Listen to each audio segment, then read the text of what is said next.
ഇന്ന് നമ്മൾ ഒരു ചെറിയ ബട്ടർഫ്ലൈ കട്ട് ചെയ്യാനാണ് ഉദ്ദേശിക്കുന്നത്. അതായത് മുടി കുറയാതെ നമ്മൾ എങ്ങനെയാണ് അതായത് ഒരു ഒട്ടും മുടി കുറയാതെ വേണം നമ്മൾ മുടി കട്ട് ചെയ്യേണ്ടത്. അപ്പോൾ നമ്മൾ നന്നായിട്ട് മുടി വാഷ് ചെയ്യണം. നന്നായിട്ട് മുടി വാഷ് ചെയ്തതിന് ശേഷം നല്ലപോലെ ചീകി ചെടയെല്ലാം കളഞ്ഞിട്ട് ഇയർ ടു ഇയർ പോർഷൻ എടുക്കണം. ഇയർ ടു ഇയർ പോർഷൻ എടുത്തിട്ട് അത് നന്നായിട്ട് ക്ലിപ്പ് ചെയ്ത് വെക്കണം. അവിടെ ഇയർ ടു ഇയർ എടുക്കുക, നന്നായിട്ട് ക്ലിപ്പ് ചെയ്യുക.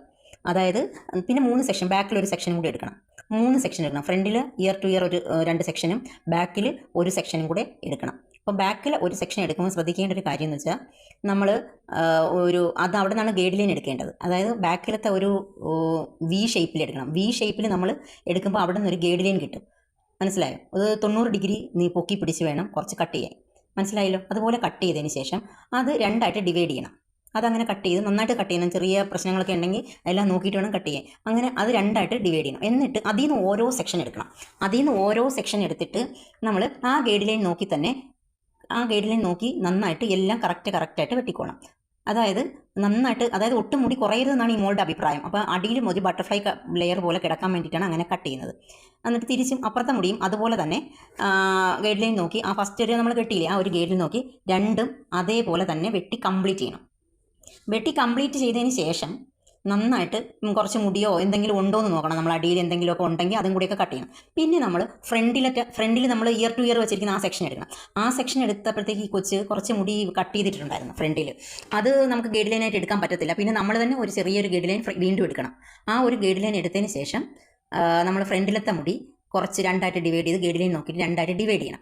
എന്നിട്ട് നമ്മൾ വലതുവശത്തുള്ള മുടി എടുത്തിട്ട് നമ്മൾ ഇടത്തോട്ട് തിരിച്ച് പിടിച്ച് വേണം കട്ട് ചെയ്യാൻ. അതായത് വലതുവശത്തുള്ള ഗൈഡ് ലൈൻ നോക്കിയിട്ട് വലതുവശത്തുള്ള മുടി എടുത്തിട്ട് ഇടത്തോട്ട് വെട്ടണം. മനസ്സിലായോ? ഇടത്ത് ഭാഗത്തോട്ട് വേണം വെട്ടാൻ. അങ്ങനെ എല്ലാ മുടിയും വലതുവശത്തുള്ളത് ഇടത്തോട്ട് നന്നായിട്ട് വെട്ടണം. കറക്റ്റായിട്ട് വെട്ടിയെടുക്കണം. പിന്നെ അതിനുശേഷം നമ്മൾ വലതുവശത്തുള്ള മുടി എടുക്കണം. വലതുവശത്തുള്ള മുടി എടുക്കുമ്പോൾ ഇടത്തോട്ട് വേണം വെട്ടാൻ. ഇടത്തോട്ട് കണ്ടോ? അതനുസരിച്ച് വേണം വെട്ടാൻ. വലതുവശത്തുള്ളത് ഇടത്തോട്ടും ഇടതുവശത്തുള്ളത് വലത്തോട്ടും നോക്കി വെട്ടണം. അപ്പോഴത്തേക്ക് നമുക്ക് നല്ല ഒരു സ്റ്റൈലായിട്ടുള്ളൊരു വി ഷേപ്പ് കിട്ടും. അപ്പോൾ നല്ലൊരു സ്റ്റൈലായിരിക്കും അങ്ങനെ കേട്ടാൽ. പിന്നെ നമ്മൾ മുടി ഓരോന്നും പൊക്കി പിടിച്ച് എവിടെയെങ്കിലും ഷേപ്പ് വ്യത്യാസം ഉണ്ടോ എന്ന് നോക്കിയിട്ട് മുടി പൊക്കി പിടിച്ച് കുറേശ്ശേ വെട്ടാൻ നോക്കണം. അത് കഴിഞ്ഞിട്ട് എല്ലാ മുടി അതുപോലെ നിങ്ങൾ നോക്കിക്കൊള്ളണം. എല്ലാ മുടിയും ഓരോ സെക്ഷൻ എടുത്ത് വേണം വെട്ടി വിടാൻ. അപ്പോൾ എല്ലായിടത്തും നോക്കണം. വേസ്റ്റ് എവിടെയെങ്കിലും മുടി നമുക്ക് വെട്ടാനുണ്ടോ എന്ന് നമ്മൾ നോക്കണം. ഇതിപ്പം അറിഞ്ഞൂടാത്തവർക്ക് വേണ്ടിയിട്ടാണ് പറയുന്നത്. അറിയാവുന്നവർക്ക് വേണ്ടിയിട്ടല്ല. ഈ പുതിയതായിട്ട് മുടി വെട്ടാനൊക്കെ ഇരിക്കത്തില്ലേ, അങ്ങനെയുള്ളവർക്ക് വേണ്ടിയിട്ടാണ് പറയുന്നത്. എല്ലാ മുടിയും വീണ്ടും നമ്മൾ റിപ്പീറ്റ് ചെയ്ത് ഒന്നുകൂടി നോക്കി വേണം വെട്ടാൻ. എന്നാലേ നമുക്ക് കറക്റ്റായിട്ട് കിട്ടത്തുള്ളൂ. ഒരു പ്രാവശ്യം വെട്ടിയിട്ട് നമുക്ക് കറക്റ്റായിട്ട് കിട്ടണമെന്നില്ല. അപ്പം നന്നായിട്ട് എല്ലാ മുടിയും നന്നായിട്ട് ഷേപ്പ് ചെയ്യണം. എല്ലാ മുടിയും 2ആയിട്ടിട്ട് നന്നായിട്ട് വെട്ടി വിടണം.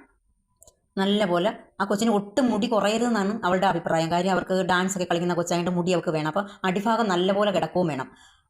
അതുകൊണ്ടാണ് അങ്ങനെ ആ കൊച്ച് പറഞ്ഞത്. അതായത് അടിഭാഗം മാത്രമുള്ളൊരു ചെറിയ ബട്ടർഫ്ലൈ ആണേ. അടിഭാഗം നമുക്ക് വെട്ടി കഴിയുമ്പോൾ നമുക്ക് നല്ലൊരു ബട്ടർഫ്ലൈ കട്ട് പോലെ നമുക്ക് കിട്ടും.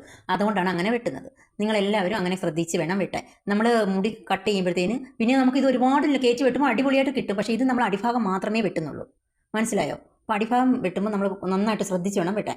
നന്നായിട്ട് ചീകിയിട്ട് നല്ലപോലെ കട്ട് ചെയ്ത് നമ്മൾ ഇത് ചെയ്യണം. ഡ്രയർ ഇട്ട് സെറ്റ് ചെയ്തെടുക്കണം. നന്നായിട്ട് ഡ്രയർ ഇട്ട് അത് ഉണങ്ങി വരുമ്പോൾ അത് സെറ്റായിട്ട് ഇരുന്നോളും. നല്ലപോലെ ഡ്രയർ ഇട്ട് എടുക്കണം. വീണ്ടും നമ്മൾ നോക്കണം, എവിടെയെങ്കിലും ഓരോ മുടിയോ എന്തെങ്കിലും ഉണ്ടോ, പാകപ്പഴം എല്ലാം ഉണ്ടോ എന്നൊക്കെ നോക്കിക്കൊള്ളണം കേട്ടോ. എന്നിട്ട് വേണം ഡ്രയർ ഇടാൻ. എല്ലാ മുടിയും സെറ്റ് ചെയ്ത് നോക്കണം. ഏതെങ്കിലും ഒരു മുടി നമുക്ക് പൊങ്ങി നിൽക്കുന്നുണ്ടെങ്കിൽ അതെല്ലാം കട്ട് ചെയ്തോളണം. അത് 2-3 പ്രാവശ്യം എടുത്ത് കട്ട് ചെയ്ത് വേണം ഇടാൻ. എന്നിട്ട് നന്നായിട്ട് ഡ്രയർ ഇടുക. എന്നിട്ടൊന്ന് നന്നായിട്ടൊന്ന് സെറ്റ് ചെയ്ത് വിടുക. അപ്പോൾ അടിഭാഗം കണ്ടോ, അടിഭാഗത്തെ ലെയർ കിടക്കുന്ന കണ്ടോ, ഒരു ബട്ടർഫ്ലൈ ലെയർ പോലെ ആവും നമുക്ക്. ഓക്കെ, നിങ്ങൾക്ക് എല്ലാവർക്കും ഇഷ്ടപ്പെട്ടെങ്കിൽ ഒന്ന് കമൻറ്റ് ചെയ്യണേ. Okay, thank you so much.